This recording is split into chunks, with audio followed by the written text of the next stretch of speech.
Ecology, environment नहीं, ecology. अब हम समझते हैं चीन ने 1960 के दशक में शायद सारी चिड़िया मार दी अपनी, क्योंकि वो फसल खा जाती थी। बाद में उनको समझ में आया कि पूरा इकोसिस्टम कैसे डिस्टर्ब हुआ उससे। तो जिसको हम फूड चेन कहते हैं या इकोसिस्टम के और तरीके मानते हैं, जैन फिलोसफी समझाती है कि दुनिया की हर चीज से कनेक्टेड है। इस होलिस्टिक पर्सपेक्टिव पे ध्यान देना है। इस मामले में मैं कह सकता हूं कि भारत का सबसे अनूठा जैन दर्शन। दूसरा, स्यादवाद। ये हमें समझाता है, तमीज देता है कि जितना जानते हो उतना ही बोलो, विनम्रता से बोलो, जहां नहीं पता दावा मत ठोको। इतना ही कहो, to the best of my understanding, to the best of my knowledge. ये बात सही है, उससे ज्यादा नहीं कहना है। तीसरा, अहिंसा का मूल्य आज की दुनिया के लिए बहुत जरूरी है, बहुत ज्यादा जरूरी है। चौथा, इनका एक त्योहार जिसका जिक्र नहीं हुआ, जो मेरा बड़ा फेवरेट त्योहार है, वो पर्युषण पर्व है। अगर आपको नहीं पता है तो उसको फॉलो करना शुरू कर दीजिए। आप जैन हैं या नहीं, कोई फर्क नहीं पड़ता, फॉलो कीजिए उसको। अगस्त सितंबर में आता है, 2-3 महीने में आने वाला है। तो एक दिन आएगा, आपको बोल रहे हैं मिच्छामि दुक्कड़म। ये याद ना रहे तो हिंदी में लिख देना कि पिछले 1 साल में मुझसे मन वचन कर्म से कोई गलती हुई हो जिससे आपको ठेस पहुंची हो, तो मैं उसके लिए क्षमा चाहता हूं। बिना बात की माफी मांग लेने से रिश्ते बहुत ठीक रहते हैं, क्योंकि हर व्यक्ति के पास 2-4 वजह होती हैं आपसे नाराज रहने की, जो आपको पता भी नहीं होता। तो चुपचाप माफी मांग लो, साल में एक बार, गिले शिकवे खत्म, संबंध बना रहता है। तो क्या बोलना है, मिच्छामि दुक्कड़म, मिथ्या में दुष्कृतम, कि जो दुष्कृतम, जो दुष्कार्य मुझसे हो गया हो, वो मिथ्या हो जाए, अगर मुझसे हुआ है तो उसका प्राकृत में जो रूप है उसको बोलते हैं मिच्छामि दुक्कड़म। इसके साथ ही जैन दर्शन मेरी ओर से समाप्त हुआ। आपके कोई सवाल हो तो पूछ सकते हैं। आप लोग माइक वाइक की व्यवस्था कर लीजिए, जो भी पूछे माइक से पूछें। आप लोगों को नींद आई खूब कस के, या आया समझ में? आया? हेलो सर, मेरा जी। नाम प्रफुल्ल जैन है एंड जय जैन सर। अच्छा, आप प्रफुल्ल जैन हैं, क्या बात है। Yes sir. सर, आपने जैसे बहुत सारी चीज़ें बताई, जैसे कसाय हैं, पाप हैं, जो जैनिज़्म में कॉन्सेप्ट हैं, और आपने ये भी बताया कि ये सब आप करते हैं तो आप मोक्ष की या केवल ज्ञान की प्राप्ति कर सकते हैं। तो आपको नहीं लगता सर कि केवल ज्ञान की प्राप्ति ही कसाय का एक पार्ट है? अगर आप ये सोचते हैं कि आपके अंदर ये लोभ नहीं आता है कि अगर हम ये सारी चीज़ें फॉलो अच्छा, आप करेंगे। कह रहे हैं कि केवल यस। ज्ञान की प्राप्ति का लोभ भी तो लोभ ही है। Yes sir. मतलब भाषा में कई ऐसे वाक्य होते हैं जो बड़े अच्छे लगते हैं। जैसे एक सिद्धांत आया कि सारी विचारधाराएं निरर्थक हैं, खत्म हो गई हैं, विचारधाराएं खत्म हो गई हैं। तो किसी ने पता क्या कहा, विचारधाराएं खत्म हो गई हैं, ये भी तो एक विचारधारा ही है। Yes sir. तो ये एक ऐसे आर्गुमेंट्स होते हैं कि उसी आर्गुमेंट से उसी आर्गुमेंट को आप अगर घुमा दें। जैसे कुछ लोगों ने कहा, स्यादवाद कहता है कि सारे ज्ञान सापेक्ष हैं, तो फिर कैवल्य ज्ञान क्यों निरपेक्ष है भाई? ये उसी पे अप्लाई कर देते हैं। ये बात ठीक है कि केवल ज्ञान का लालच भी तो एक प्रकार का लालच है, पर लालच के बहुत लेवल्स होते हैं। कभी अगर आप पढ़ेंगे, जेएस बिल को पढ़ेंगे, तो समझेंगे कि हमारे सुख की जो कामनाएं हैं उनमें गुणात्मक अंतर होता है। Yes sir. शायद हम स्वार्थ से मुक्त कभी नहीं होते, पर स्वार्थ का स्तर बहुत ऊंचा हो जाता है। तो छोटे स्तर के स्वार्थ से बहुत बेहतर है कैवल्य का स्वार्थ। ज्ञान का सुख मुर्गा खाने के सुख से बहुत बड़ा सुख है ना? इसी तरह से कैवल्य का सुख ज्ञान के सुख से बहुत बड़ा सुख है। जी सर। तो कह सकते हैं, पर कषाय का मतलब जिन वासनाओं से है ना, वो वासनाएं बहुत छोटे स्तर की हैं। लोभ, क्रोध, मोह, मान। जो कैवल्य के रास्ते का व्यक्ति है, उसको मान से बहुत फर्क नहीं पड़ता। आप उसको 2 गालियां देंगे तो मुस्कुरा के निकल जाएगा, यस सर। क्योंकि उसको मान से उतना फर्क नहीं पड़ता। उसको पता है कि छोटी बुद्धि का आदमी से क्या भिड़ना है। वो उतना ही मुस्कुरा के बोलेगा कि अगर मैं आपको कुछ दूं और आप न लें तो किसका होगा? आप कहेंगे आपका ही होगा। तो कहेगा मैंने आपकी गाली ली ही नहीं, आपकी मैंने। जी बस सर। वो मुस्कुराएगा। सर, और एक स्टोरी है, मतलब मुझे पूरा श्योरिटी से याद नहीं है इस बारे में, जी, बट ये स्टोरी जब आदिनाथ जी जो प्रथम तीर्थंकर हैं, ऋषभदेव, ऋषभ जी। और तो उनका समूसरण हो रहा था, और उस टाइम महावीर भगवान का जो जीव था कहा जाता है जैनिज्म में, वो उसी को सुन रहे थे। तो ऋषभदेव ने महावीर भगवान की तरफ देखकर बोला था कि आप तीर्थंकर के जीव हैं, अगर आप ये सारी चीज़ें फॉलो करते हैं तो आप तीर्थंकर बन सकते हैं। मैंने भी सुनी है ये कहानी। सर, तो उसमें महावीर भगवान को थोड़ा सा अहंकार हो गया था कि मैं तीर्थंकर का जीव हूँ तो मुझे कुछ करने की ज़रूरत नहीं है, जिसके कारण उनको 24वीं पदवी मिली, तभी वो 24 कहलाते हैं। तो उनके 5 नाम भी हैं, वीरत्वीर। तो ये मैं उससे कनेक्टेड करना चाह रहा था कि इसके हाँ, साथ हो सकता है, लेकिन जब उनको ये कहा गया था तब उनको सिर्फ संभावना बताई गई थी, तब वो केवली हुए नहीं थे। जी सर। तो केवली होने के रास्ते में ये चीज़ें बहुत छोटी हो जाती हैं, उसके पहले तो होती है सबके अंदर। जी सर। और बाकी हर धर्म में ऐसी बहुत सारी कहानियां हैं जिन कहानियों को आप इतिहास में साबित नहीं कर सकते, पर उस धर्म के लोग उनको मानते हैं। तो मानते हैं तो बढ़िया है, मानने में क्या समस्या है। दिक्कत केवल तब है जब कोई ये दावा करे कि मैं साबित कर सकता हूँ, बाकी तो आस्था की बात है। जी सर। तो ये कहानी मैंने सुनी है, ऐसी और भी कई कहानियां सुनी है, बुद्धिज्म में भी आती है, हर धर्म में जी आती है। उन कहानियों का बड़ा फायदा भी होता है। आम आदमी को सही बात समझाने के लिए कहानियों का इस्तेमाल बहुत जरूरी है। आप आम आदमी को केवल ज्ञान के भरोसे सिखाएंगे ना, तो पहली बात तो आएगा ही नहीं आपके पास। बिल्कुल सर। सिखाना तो बहुत दूर की बात है, कहानियों से बात समझ में आती है। तो कहानियों में क्या कहा गया उस पर गौर मत कीजिए, कहानियों का टेक अवे क्या है, भाव क्या है। इस कहानी का टेक अवे ये है कि तीर्थंकर जो व्यक्ति बाद में बनता है उसको भी ध्यान रखना है कि अहंकार ना आ जाए, यस सर। उस पर गौर करना है। जी सर। ठीक है, बैठिए। Thank you sir. सर नमस्कार। नमस्कार। सर मेरा नाम कुणाल शर्मा है। मैं एक छोटी सी बात पूछना चाहता था सर। अभी हमने स्यादवाद के बारे में बात करी, स्केप्टिसिज्म के बारे में बात करी और एग्नोस्टिसिज्म के बारे में बात करी। एग्नोस्टिसिज्म। हाँ जी सर। सर अगर हम इसको साइंस से थोड़ा जोड़ें तो कुछ कुछ ऐसा नहीं लगता जैसे हम कहते हैं कि normal diagram of an atom या normal structure of an atom, फिर हमारे पास आया बोर्स मॉडल, फिर क्वांटम फिजिक्स, फिर हमारे पास स्ट्रिंग थ्योरी आई, रिलेटिविटी आई।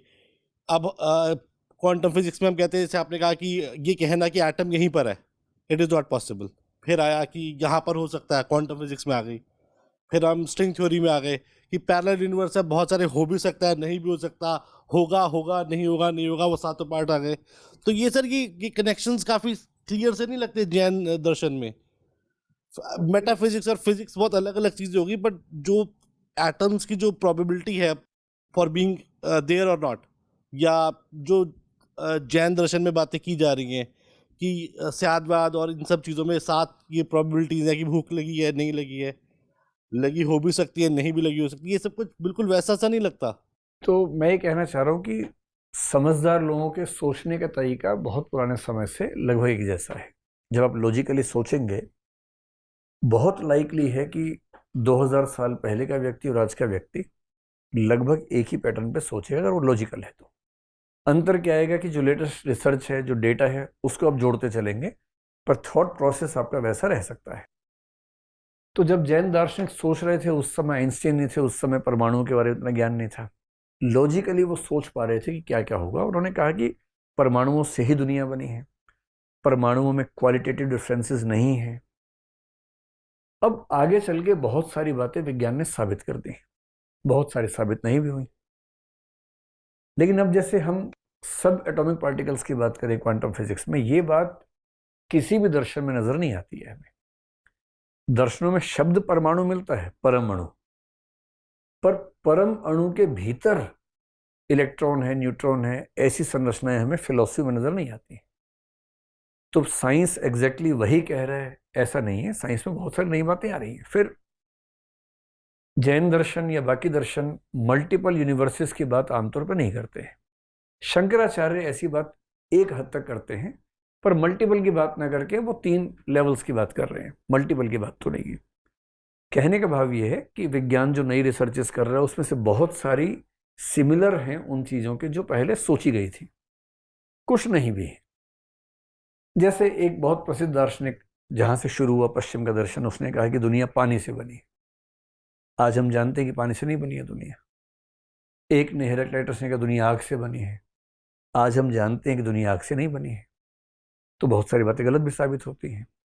तो दर्शन ने जो बहुत सारी कल्पनाएं की, लॉजिकल इमेजिनेशंस की, उनमें से कुछ गलत, कुछ काफ़ी हद तक सही, कुछ एकदम सही साबित होती हैं और कुछ अपर्याप्त, क्योंकि कुछ ऐसी चीजें सामने साइंस में आ रही हैं जिनके पक्ष या विपक्ष में कुछ कहा ही नहीं गया।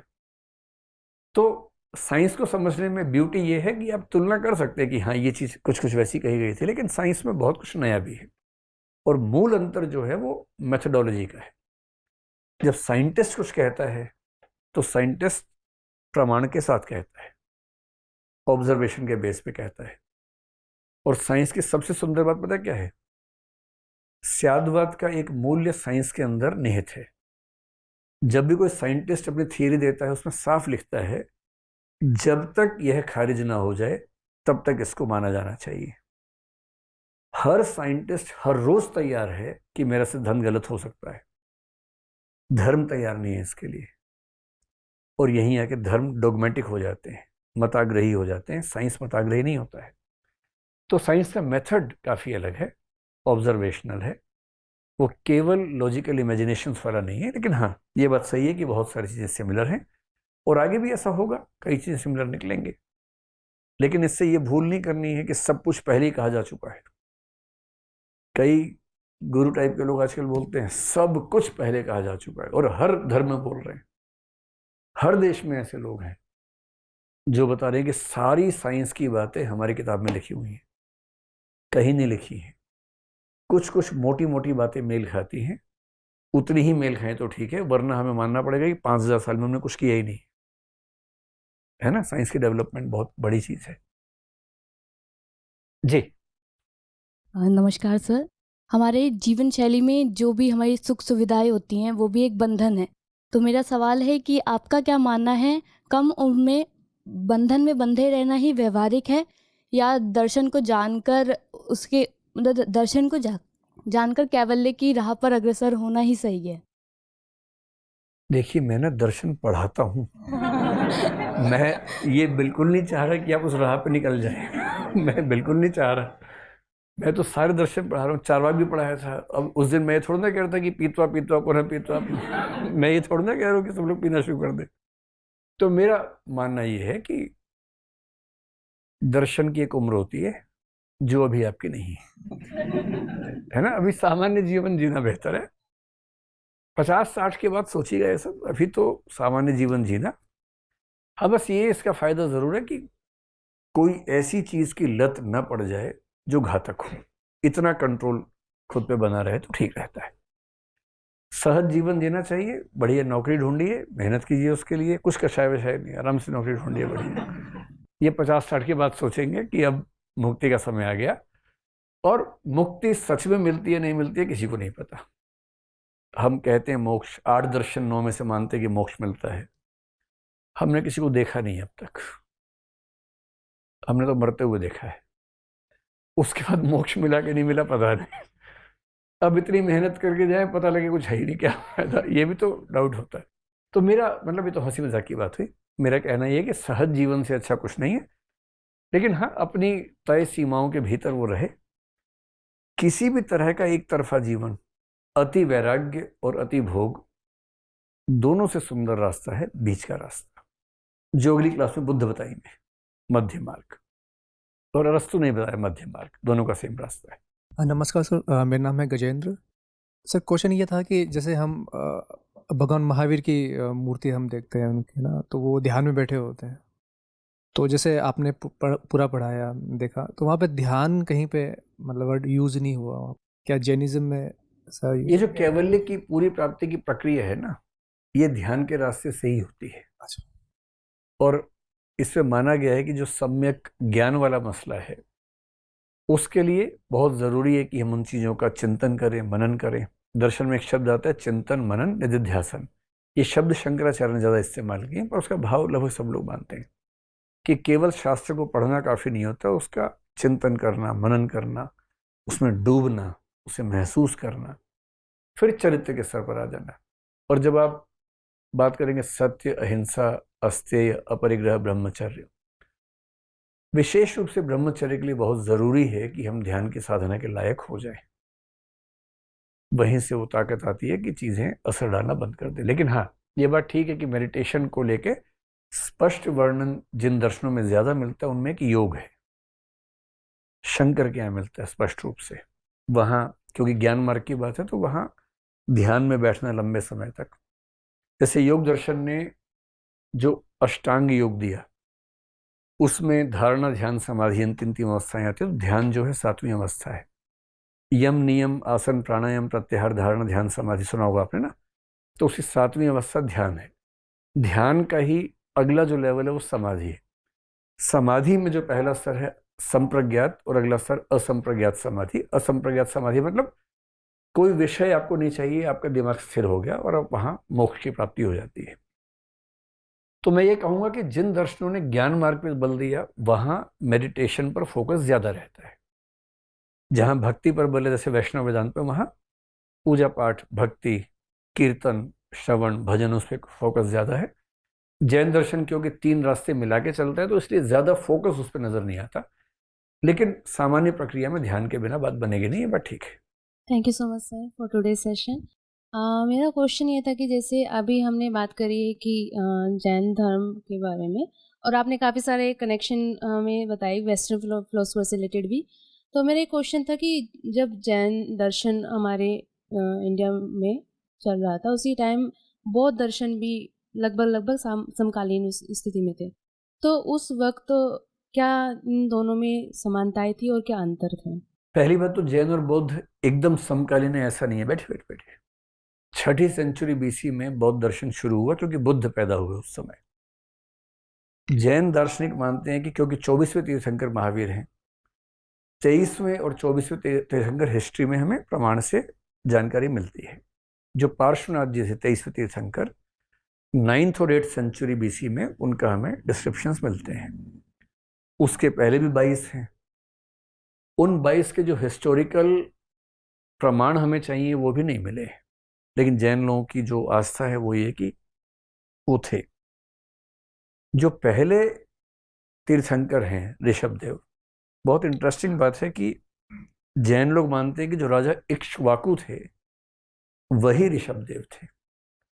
और इक्ष्वाकु का जो वंश है हिंदू परंपरा में, उसी वंश में भगवान राम हुए हैं। हरिश्चंद्र, जो तारामती हरिश्चंद्र वाली कहानी आपने सुनी है, हरिश्चंद्र हुए, फिर दिलीप हुए, रघु हुए, रघु के बाद फिर वो अज दशरथ, फिर राम का जन्म हुआ। तो जिन इक्ष्वाकु के वंश को हिंदू धर्म में राम जी का पूर्वज माना गया है, जैन लोग मानते हैं कि ऋषभदेव वही इक्ष्वाकु हैं। तो रूट में या तो बहुत सिमिलैरिटीज रही होंगी। फिर जो 22वें तीर्थंकर माने जाते हैं, नेमिनाथ जिनका नाम है, ऐसे डिस्क्रिप्शंस आते हैं कि वो और भगवान कृष्ण आपस में मित्र थे। जैन फिलोसफी में से खूब दृष्टांत मिलते हैं। तो 23 से पहले के तीर्थंकरों का ऐतिहासिक तो अभी साक्ष्य मिलना बाकी है। लेकिन ऋग्वेद में, बाकी वेदों में कुछ साक्ष्य ऐसे आते हैं जिससे ये पता लगता है कि जैन दर्शन उतना नया नहीं है जितना बौद्ध दर्शन है। हालांकि बौद्ध भी कहते हैं कि जातक कथाओं के माध्यम से कि पहले से बैकग्राउंड चल रही थी, पर वो एक अलग बात है। बुद्ध का जन्म अपने आप में एक महत्वपूर्ण घटना है। लेकिन हाँ, एक दौर था जब जैन बौद्ध दोनों परंपराएं श्रमण परंपराओं के रूप में प्रचलित थी, और जो वैदिक धार्मिक आंदोलन था उसके विपरीत जो 6 परंपराएं खड़ी हुई थी उनमें से 2 परंपराएं ये थी। इनमें समानताएं बहुत सारी हैं, अंतर बहुत सारे हैं। मैं कहूँगा कि अगर ये हिंदू परंपरा है, ये बौद्ध है, तो बीच में जैन परंपरा है। जैन परंपरा थोड़ी इधर दिखती है। मसलन ईश्वर हिंदुओं में कई लोग मानते हैं, कई लोग मानते नहीं। आपको आश्चर्य होगा, जैसे मीमांसा दर्शन ईश्वर को नहीं मानता है, सांख्य भी ईश्वर को लगभग नहीं मानता है, न्याय वैशेषिक योग मानते बहुत कम मात्रा में, बहुत ही कम मात्रा मानते हैं, वेदांत ठीक से मानता है। तो हिंदुओं के बारे में कहना कि ईश्वर को मानते हैं नहीं, ये हम जब हिंदू दर्शन पढ़ेंगे तब समझेंगे। लेकिन हाँ, कुछ मानते हैं, कुछ नहीं मानते हैं। जैन नहीं मानते, बुद्ध नहीं मानते। बुद्ध में आगे महायान के लोग मानने लगे, लेकिन बुद्ध नहीं मानते थे। आत्मा की बात करें, हिंदू आत्मा मानते हैं, जैन मानते हैं, बौद्ध नहीं मानते हैं। तो ये अंतर हो गया। कई चीजें ऐसी कि तीनों मानते हैं, तीनों कर्म सिद्धांत मानते हैं, तीनों मोक्ष मानते हैं, तीनों बंधन मानते हैं, तीनों पुनर्जन्म मानते हैं।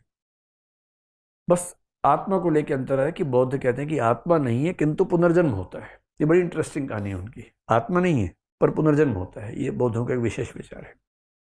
तो मैं कहूँगा कि बौद्ध परंपरा हिंदू परंपरा से थोड़ी ज़्यादा दूर है, जैन परंपरा बौद्ध और हिंदू के बीच में है, क्योंकि कुछ मामलों में जैसे आत्मा का विचार एक प्रमुख विचार है जो दोनों में कॉमन है।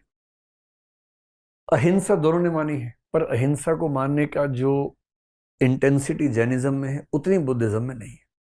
बुद्ध ने मांस खाने के लिए मना नहीं किया था, बस ये कहा था कि जरूरी होने पे खाना है और स्वाभाविक रूप से जिस पशु की मृत्यु हो चुकी है उसी को खाना है, मार के नहीं खाना है। जैन धर्म मना करता है। जैन धर्म यहां तक कहता है कि जो शाकाहार है वो भी पूरा नहीं करना है। ऐसी चीजें जिसमें फर्मेंटेशन हुआ हो, क्योंकि बैक्टीरिया है, वो नहीं खाना है।